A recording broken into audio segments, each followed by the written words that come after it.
Hey everybody, you want to know what the best gun is for defense? The question came up with me a few days ago and I got the ticket for you. Right here is the Heckler & Glock G59. Awesome. You need one just like it. Chambered in 22 millimeter. I always use wormhole hollow points. Most effective. And another thing I like about this is that it has an awesome trigger. You need to go out and buy one right now. No, seriously, Roy Rogers had an awesome trigger too, but that isn't going to help you defend yourself. When you have finally made the decision that you're going to purchase a gun to defend yourself, you're not going to run out to the store and decide what you want to buy and walk home with it and be good to go. There's a lot of thought that goes behind it. Having a gun is a real serious consideration. You need to ask yourself a bunch of questions first. Like, what kind of power can you handle? You know, some people are afraid of anything bigger than a 22. Some people can easily shoot, 500 Smith & Wesson. That's something that is going to differ with every different person. If you can't handle it, if it's too much for you, then what good is it going to do? Another thing that you need to, maybe I should write some of this down here since I have this handy board here. First you think about power. Let's see. Well, and you can also think about, how much money do you have to spend? Let's put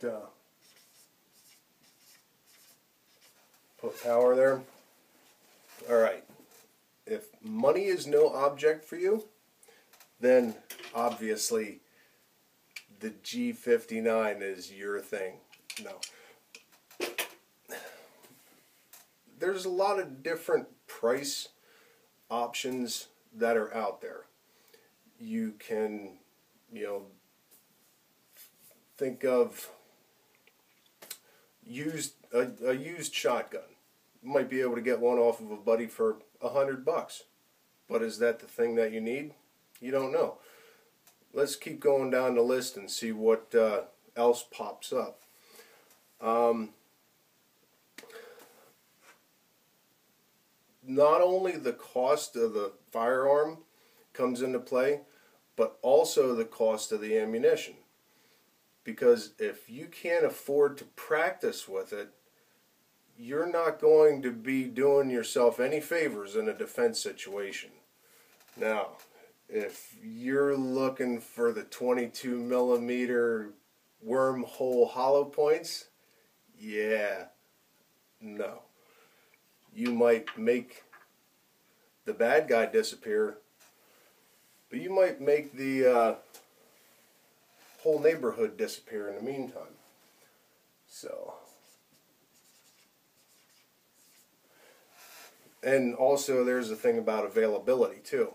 In today's markets, with everything that's going on politically, if you have gone to the gun shop, you're going to find a lot of empty spaces on those shelves. So that's something to think about too. If you don't have any wormhole hollow points for your G59, that bad guy's coming in. Alright? Another question is, where are you going to be using this firearm? A lot of different scenarios. Let's say you're defending against a home intruder, burglar. Alright. Well, what about Johnny Jihad? Coming with a vest strapped on. Don't know. carjacking, the guy at the mall? How about a riot? A whole team of bad guys is coming to steal your TV. What are you going to do? You got one shot in your G59? Or you got, 9mm with a, God forbid, 30-round magazine? Whatever. Alright, so that's something else to think about. Maybe you're, another things too, like out jogging, things like that. All right, put that on there. Where are you going to use it?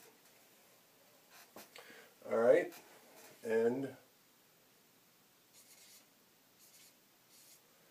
who is your opponent? All right, if it's some, touched on a couple of them, but and that kind of mixes in there too, with the uncontrollable crackhead breaking down your door. The 22 revolver might not stop him, and he's in a different frame of mind. He isn't feeling any pain, that kind of thing. Is a .45 ACP going to be okay? 40 Smith & Wesson? Well, you got to think of a couple different things. Another thing you got to think of too is that if you live in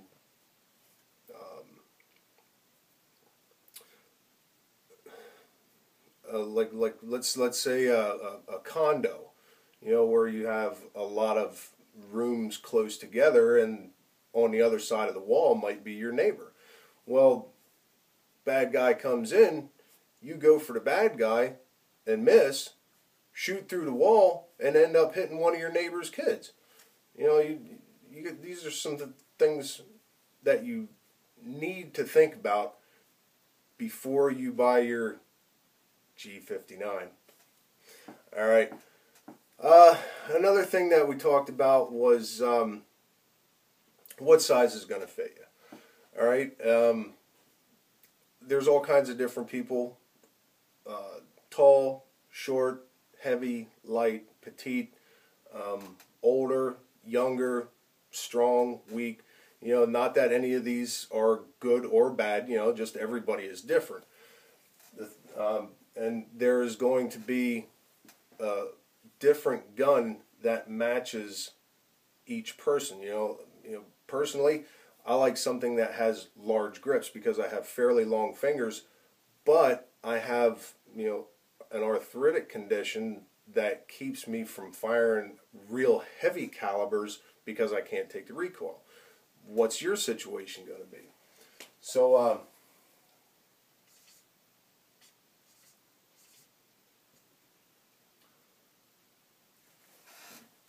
guns come in different frame sizes, different grip configurations. There are things that you can put on your grips to make it easier to handle, easier to carry, but then it makes it bigger. Do you want it, do you want it small to be able to conceal carry, or is shooting out of the bedroom window out in the countryside something that, well, you have to decide that for yourself.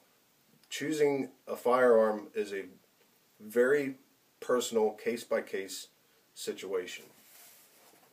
So what I'm going to do now is explain a little bit about the types of what you can look for. We're totally laying it on the defense situation regardless of what it is. The way I look at it is this part of it I call the area of influence.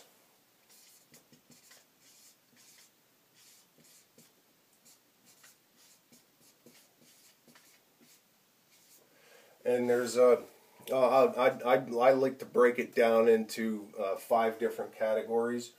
And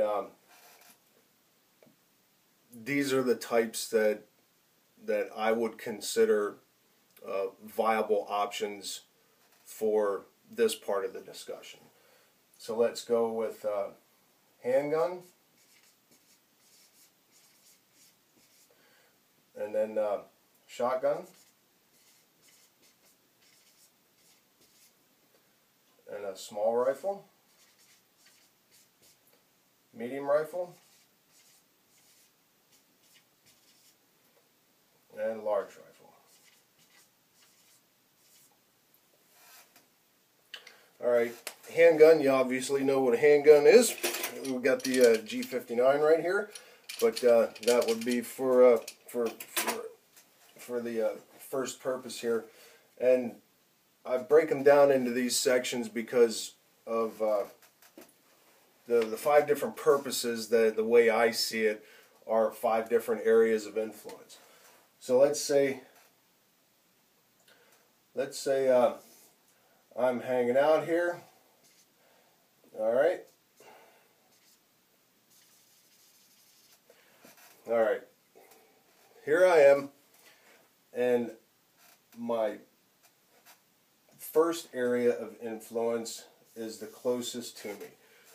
Alright, let's go with 25 yards. And that would be my defensive area in handgun distance. I really don't want to be going anything beyond 25 yards. Once the bad guy is that close, you want to be quick. Handgun is the easiest to maneuver, but it has the least amount of distance, and then you can start applying these other things to it. Alright, and we'll go with my second area of influence, which will push this out to, let's say, around 50 yards.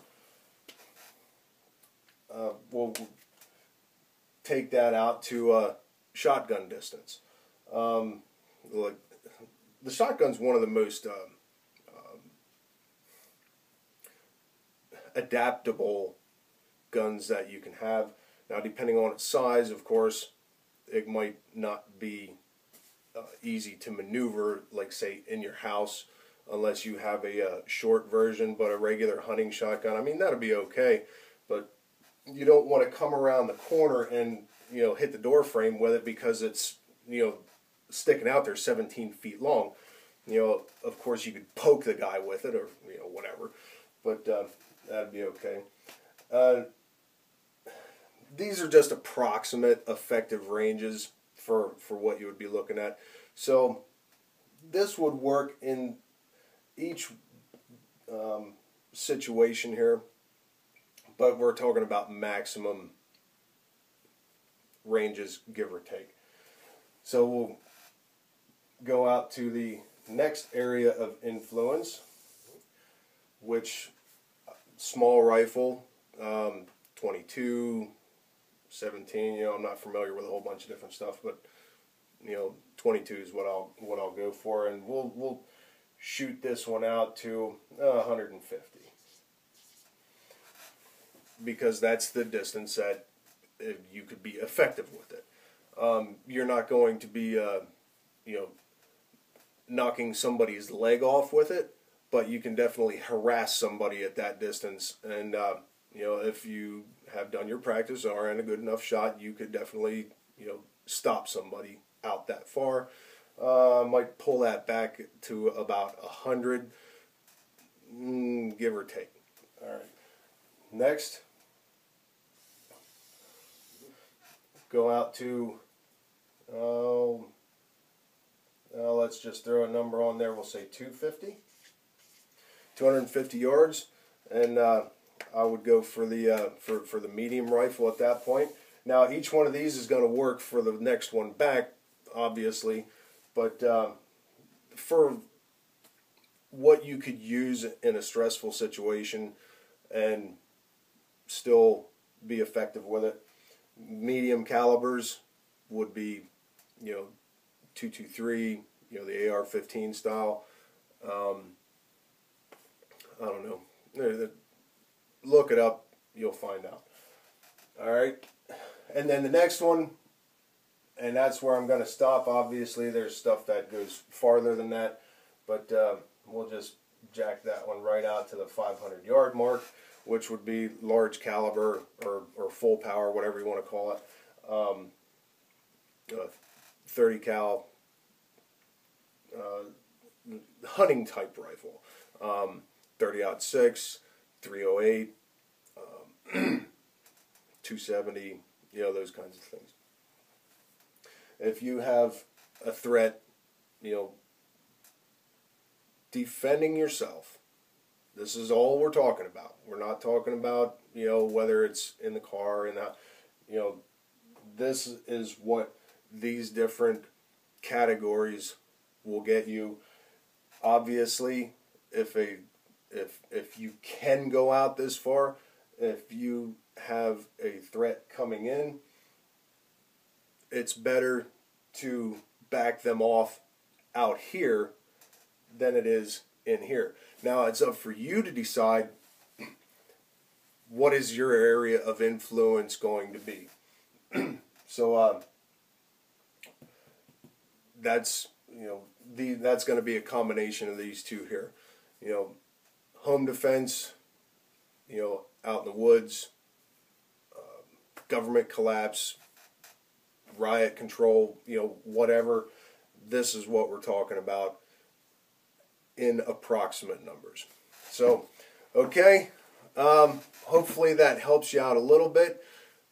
Go over this stuff, answer the questions for yourself, and that will give you more information to help you choose what is the best gun, which is obviously the G59. Have fun.